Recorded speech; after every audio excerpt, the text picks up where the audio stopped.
Nah, kali ini kita akan ngebahas tentang people skill, bagaimana caranya kita bisa disukai oleh banyak orang. Ini adalah ilmu yang penting sekali ya teman-teman, karena pada dasarnya kita ini adalah makhluk sosial, makhluk yang berinteraksi dengan banyak orang di bidang apapun. Ya kan, baik itu kita seorang pengusaha, baik kita itu seorang profesional, karyawan, freelancer, ya, kita dituntut untuk bisa berinteraksi dengan baik supaya pertemanan kita, jaringan kita, networking kita bisa lebih luas lagi. Namun kenyataan yang harus kita terima teman-teman semua, kita nggak bisa menyenangkan hati semua orang. Mau sekeras apapun kita berusaha, tetap akan ada orang yang suka dengan kita, tapi akan ada juga orang yang nggak suka dengan kita. Nah, tapi kita jangan fokus dan menghabiskan energi kita untuk memikirkan orang-orang yang nggak suka dengan kita. Karena percuma teman-teman, nggak akan ada manfaat juga. Nah, daripada kita menghabiskan energi kita untuk memikirkan orang-orang yang nggak suka, ya lebih bagus kita fokus untuk memperbanyak pertemanan, networking, atau orang-orang yang menyukai kita. Itu jauh lebih baik gitu. Nah, bagaimana caranya? Inilah yang akan kita bahas. Nah, tapi sebelum masuk ke poin pembahasan, jangan lupa teman-teman subscribe dulu yang belum subscribe, aktifkan tombol loncengnya supaya teman-teman nanti bisa dapat notifikasi ketika ada updatean video terbaru.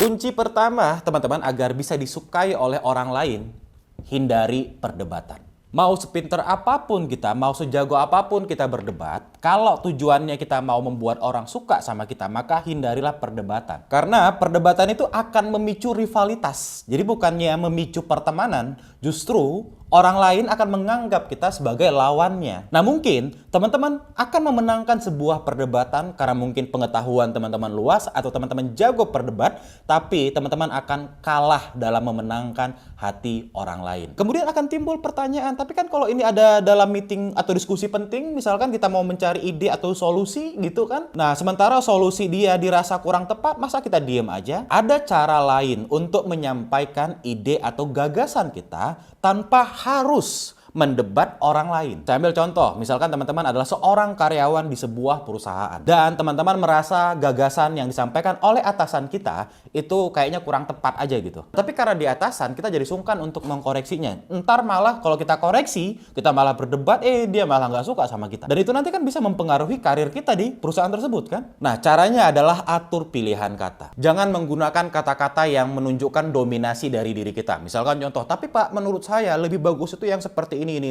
No, jangan. Karena seperti yang saya jelaskan tadi di awal, justru akan memicu rivalitas. Orang lain akan menganggap kita itu adalah pesaingnya atau lawan dari dirinya. Contoh pilihan kata yang tepat itu adalah seperti ini. Wah, bagus banget ya gagasan Bapak ya. Menarik banget itu Pak. Kebetulan saya juga punya gagasan Pak. Boleh nggak saya minta pendapat Bapak? Kira-kira ada nggak yang bisa diperbaiki atau mungkin bisa kita implementasikan atau kita kolaborasikan juga dengan gagasan ini, Pak. Hanya mengatur pilihan kata, kita bisa mendapatkan respon yang berbeda. Kalau respon pertama akan memicu rivalitas. Namun respon yang kedua justru memicu kolaborasi. Atasan kita atau orang lain akan lebih merasa dihargai karena kita meminta pendapatnya tentang ide atau gagasan yang kita miliki. Kemudian yang kedua, berikan pertanyaan ketika teman-teman ingin memberikan instruksi. Menurut teman-teman semua, kalimatnya lebih enak yang mana ketika kita mau menyuruh orang lain? Lantainya disapu ya sampai bersih? Atau, boleh nggak saya minta tolong lantainya disapu sampai bersih?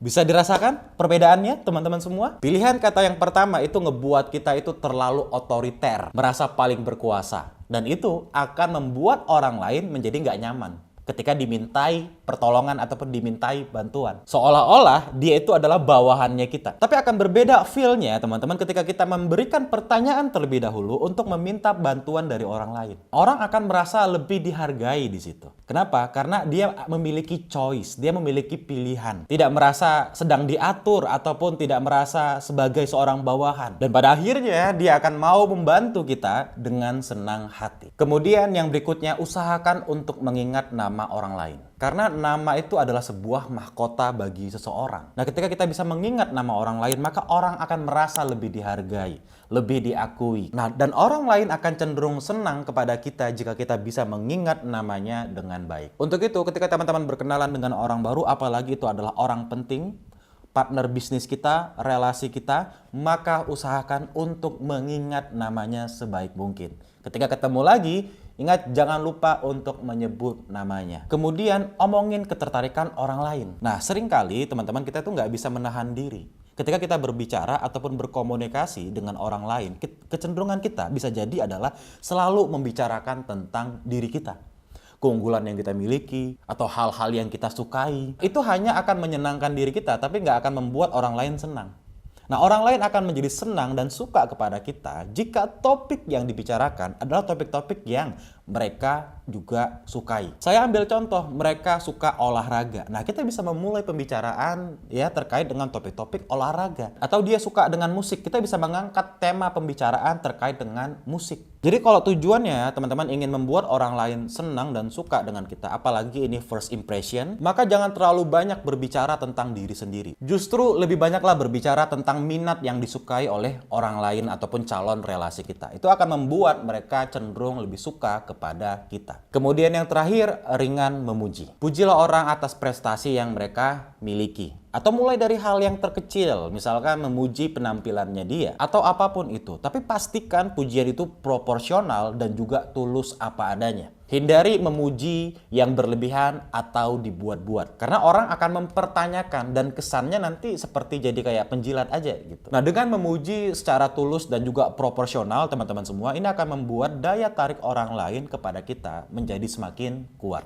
Itu dia teman-teman semua, mudah-mudahan setelah menonton konten ini, teman-teman bisa menjadi pribadi yang lebih disukai dan dicintai oleh banyak orang. Memang sekali lagi ya teman-teman, kita nggak bisa menyenangkan hati semua orang gitu ya. Akan ada juga tetap orang yang suka dengan kita dan orang yang nggak suka dengan kita. Nah, fokusnya kita adalah energi kita itu kita arahkan atau kita habiskan kepada orang-orang yang benar-benar suka dengan kita. Orang yang nggak suka, udah biarin aja, bodo amat gitu ya teman-teman. Terima kasih untuk teman-teman semua karena sudah mau menonton. Jangan lupa jika teman-teman suka dengan konten ini, silakan beri like, komen, dan juga share. Dan terakhir, subscribe sekarang juga kalau belum subscribe. Aktifin tombol loncengnya supaya teman-teman tetap bisa dapat notifikasi updatean konten-konten menarik lainnya.